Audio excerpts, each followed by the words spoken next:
Registration కావడం లేదని ఒక అపోహ ఉండిందండి.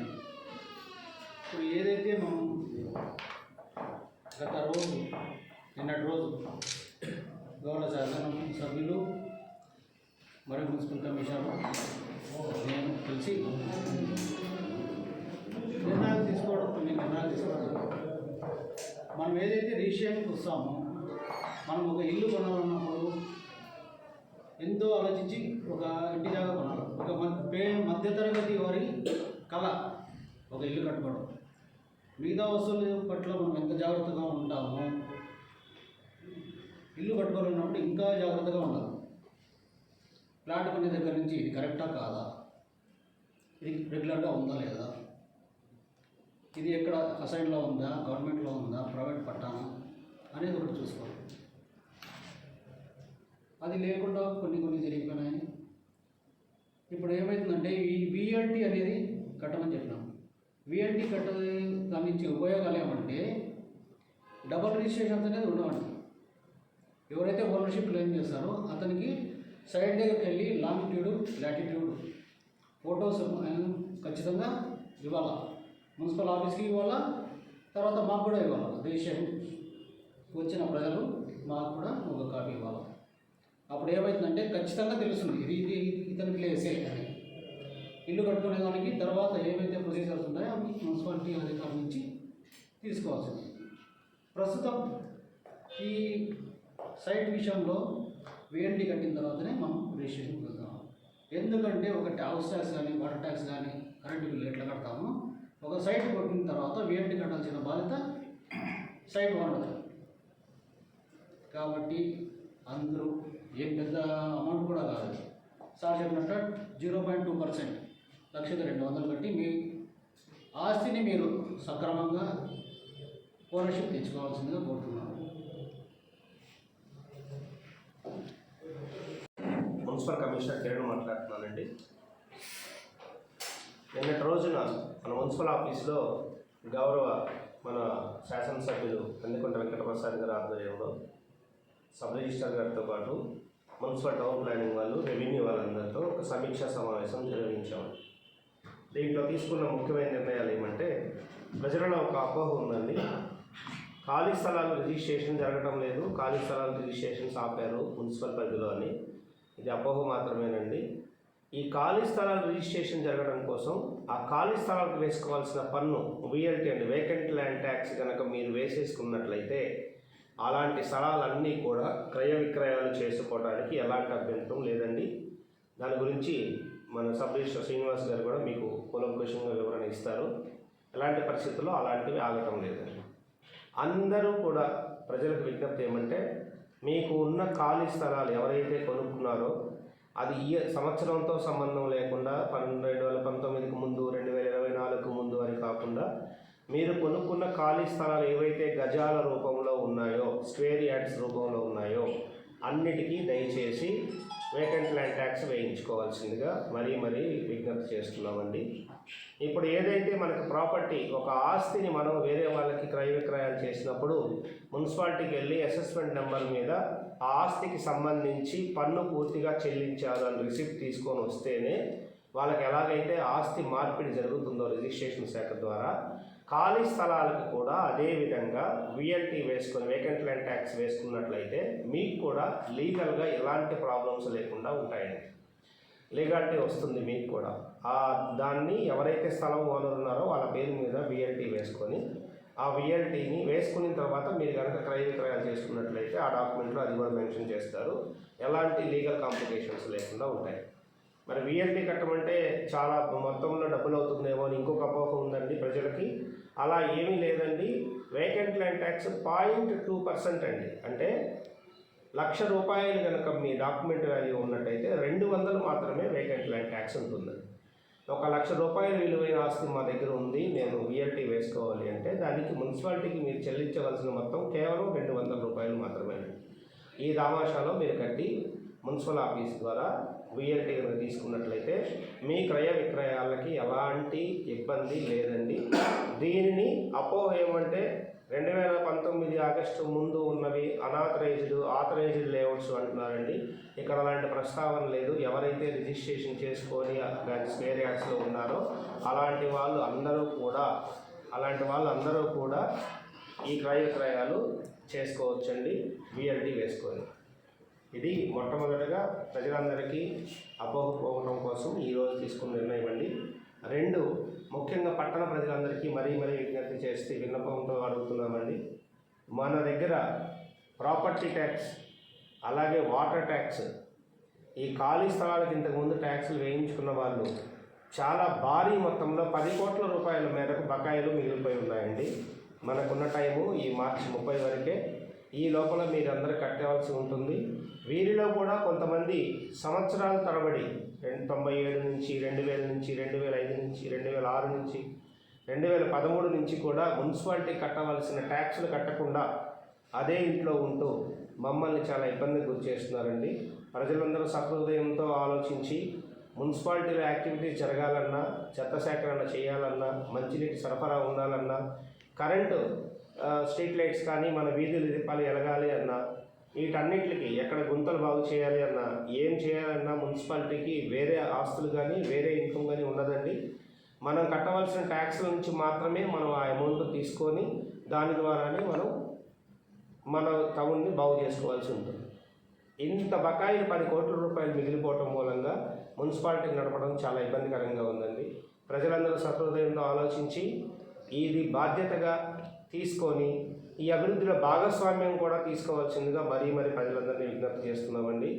దీంట్లో భాగంగా కొన్ని కఠిన నిర్ణయాలు తీసుకోవడం అయిందండి. నిన్నటి రోజులు జరిగిన సమీక్ష సమావేశంలో ఎమ్మెల్యే గారి సమక్షంలోనే దీని మీద మాట్లాడి నిర్ణయం తీసుకోవడం జరిగింది.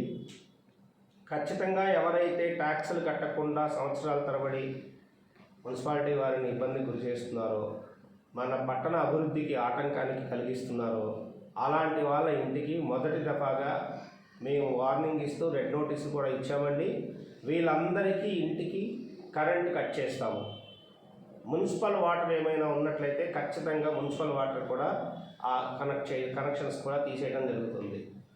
ఇంకా మరీ ఎంతకాలం అయినా కూడా వాళ్ళు కట్టని కొన్ని మొండి బకాయిలు కొంచెం ఇబ్బంది గురి చేస్తున్న వాళ్ళకి ఇంటి నుంచి చెత్త సేకరణ చేయమండి. దీనికి తోడుగా చెత్త సేకరణ చేసే డబ్బాలను కూడా అదే వీధిలో వాళ్ళ ఇంటి ముందు పెట్టడం జరుగుతుందండి.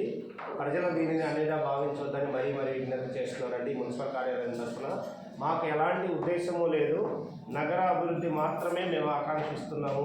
దానికి కావాల్సిన తోడ్పాటుని మీ ప్రజలందరి దగ్గర నుంచి మేము కోరుకుంటున్నామండి.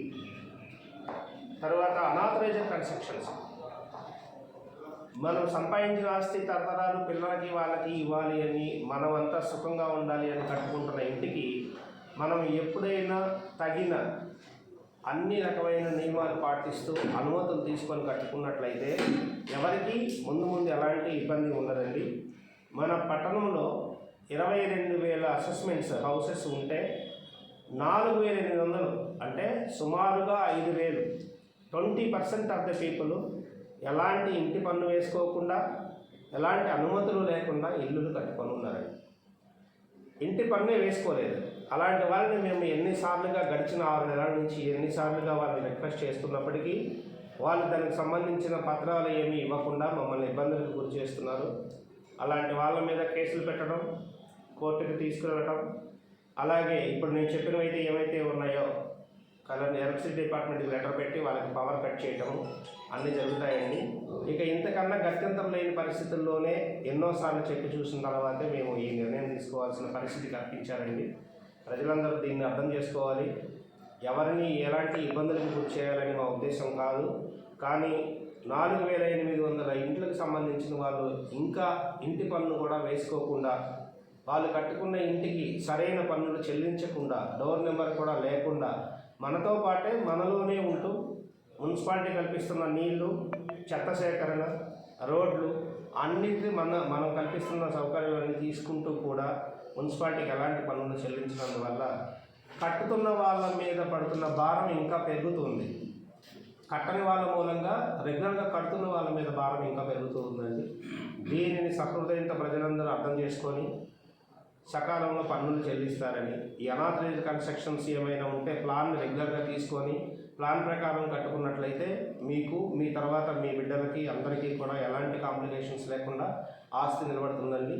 దీన్ని అందరూ ప్రజలు సహకరిస్తారు, అర్థం చేసుకొని సహకరిస్తారని మరీ కోరుతున్నాను. ముఖ్యంగా ప్రజా ఆరోగ్య సమస్య దృష్ట్యా ఈ ఒక్క విషయం మీరందరితో నిర్ణయించుకోగలుగుతున్నానండి, చేతులు జోడించి. దయచేసి ఎక్కడ స్ట్రీట్ ఫుడ్స్ తినేటప్పుడు వాళ్ళు ప్లాస్టిక్ పేపర్ పెడితే, ప్లాస్టిక్ కప్పుల్లో ఇస్తే, ప్లాస్టిక్ వేసి ఇడ్లీలు ఉడకబెడుతూ ఉంటే అలాంటి వాటిని స్వచ్ఛందంగా ప్రజలందరూ బహిష్కరించండి. అలాంటి షాపులకు వెళ్ళొద్దండి. టీ షాపుల దగ్గర ఈరోజు దాడి చేసాము, గడిచిన 10 రోజుల నుంచి దాడి చేస్తూనే ఉన్నాము. వాళ్ళు ఒక ప్లాస్టిక్ కవర్లో ఇస్తున్నారు. మీరు దయచేసి ఇళ్లలో ఉన్న వాళ్ళు కానీ షాపుల యజమానులు కానీ మీరు ఎవరికైనా టీ ఇవ్వాలంటే గౌరవార్థంగా ప్లాస్టిక్ కవర్లో తీసుకొచ్చిన టీని ఇవ్వకండి. వాళ్ళ ఆరోగ్యాన్ని నాశనం చేయొద్దు అని మీకు 2 విషయాలు చెప్తానండి. ప్లాస్టిక్ టీ కవర్లో టీ తీసుకొని తాగటం, ప్లాస్టిక్ కప్పుల్లో తాగటం. ప్లాస్టిక్లో ఇక్కడ మరీ దారుణమైన విషయం, కేవలం కదిరిలో మాత్రమే, ఈ భూప్రపంచంలో ఎక్కడా లేని ఒకే ఒక అలవాటు, ఇడ్లీలు ఉడకబెట్టేటప్పుడు పాత్రల్లో ప్లాస్టిక్ కవర్స్ వేసి ఇడ్లీ పిండేసి అవి ఇడ్లీ పాత్రలో పెట్టి ఉడకబెడుతున్నారండి. తర్వాత మళ్ళీ తీసి ఇడ్లీలు వాట్ చేసి మళ్ళీ పిండి దాంట్లో వేసి ఈ ప్లాస్టిక్నే మళ్ళీ పట్టేసి మళ్ళీ ఆ రోజంతా ఇడ్లీలు అదే ప్లాస్టిక్ కవర్లో చేయటం మూలంగా జరిగే 3 అనర్థాలు చెప్తారండి. జనరల్గా నోటికి తెలుసు కాబట్టి అందరూ ప్లాస్టిక్ తింటే క్యాన్సర్ వస్తుంది అంటారండి. ప్లాస్టిక్ తింటే క్యాన్సర్ 20 ఏళ్ళ తర్వాత వస్తుందేమో, కానీ ప్లాస్టిక్ తినటం మూలంగా వచ్చే నెల నుంచి వచ్చే ఒక పెద్ద జబ్బులు ఉన్నాయండి. అది కంటి చూపు మందగించటం, జుట్టు రాలిపోవటం, గోర్లు చిట్లిపోవటం, నంగిగా మాట్లాడటం.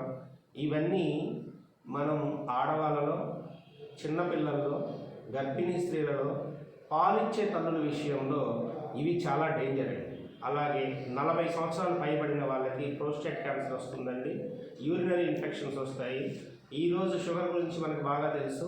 షుగర్ ఈ ఊర్లో 30% పైన ప్రజలకి ఉంది. ఇక్కడే కాదండి, ఎక్కడైనా అదే పరిస్థితి ఉంది. ఇలాంటి వాళ్ళకి వచ్చే కాంప్లికేషన్స్ ఇక మీరు 10ల సంఖ్యలో ఉంటాయి. మనము కనుక దీన్ని వాడటం ఒకేసారి నిషేధిస్తే దీని ప్రత్యామ్నాయం ఉందండి. బట్ట క్లాత్ తీసుకొని దాని మీద ఇడ్లీలు వేసుకోవచ్చు, స్టీల్ గ్లాసుల్లో లేదు గాజు గ్లాసుల్లో టీ తాగొచ్చు.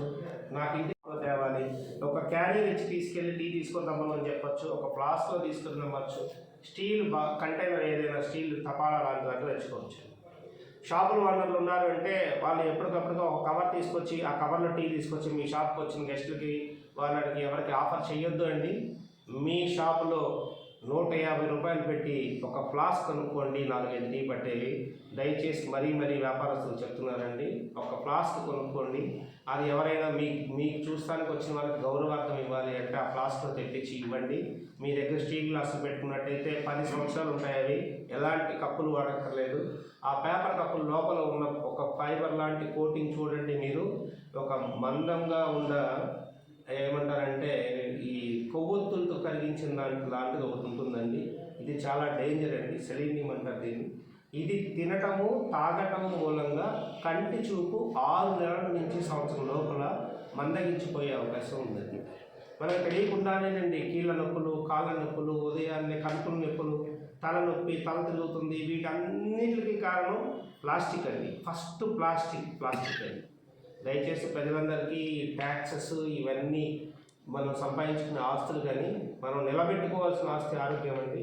ఈ ఆరోగ్యాన్ని దయచేసి మీరందరూ కాపాడుకోండి. దీని మీద మేము విస్తృతంగా దాడులు చేస్తున్నామండి. ఇప్పటి నుంచి రోజు మార్నింగ్ నుంచి ఆఫ్టర్నూన్ వరకు హోటల్స్ అవన్నీ చెక్ చేస్తాము. సాయంత్రం నుంచి ప్లాస్టిక్ రైడింగ్ అంతా చేస్తాము. ఖచ్చితంగా ప్రజలందరూ దీన్ని గమనించి మీ ఆరోగ్యాన్ని కాపాడుకుంటారని మరీ మున్సిపాలిటీ తరఫున విజ్ఞప్తి చేస్తున్నానండి. Thank you.